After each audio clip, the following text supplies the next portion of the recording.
પોતાના રાજ દરબાર દ્વારિકાની અંદર પોતે બિરાજમાન છે આસન ઉપર। ત્યારે એ સમયે એના બંને મિત્રો ગોવાળિયાઓ એની આજુબાજુ ઊભા છે અને બહાર દરવાજાની બહાર એનો મિત્ર બાળપણનો મિત્ર સુદામા છે એ કૃષ્ણ ભગવાનને મળવા આવ્યા છે। આ સુદામા છે એ કૃષ્ણ ભગવાનના બાળપણના મિત્ર છે અને આ સુદામા દ્વારે ઊભા છે ત્યારે બોલે છે, શું બોલે છે?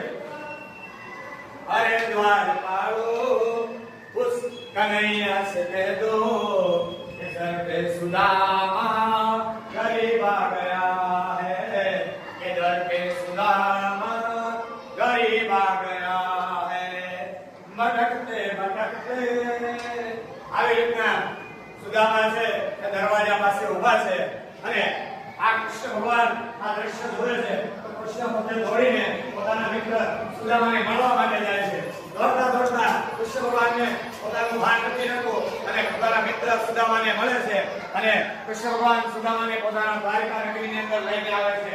તો બાળકો આ રીતે કૃષ્ણ અને સુદામાનું મિલન થાય છે અને પોતાના બાળ સખા સુદામાને કૃષ્ણ ભગવાન પોતાના રાજ દરબારમાં લઈ જાય છે અને ઉપર આસન ઉપર બેસાડે છે।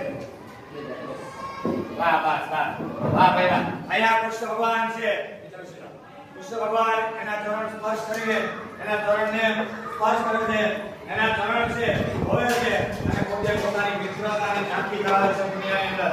બાળકો આ કૃષ્ણ અને સુદામાની મિત્રતા છે એ દુનિયાની અંદર સૌથી પરમ શક્તિશાળી મિત્રતા ગણાય છે।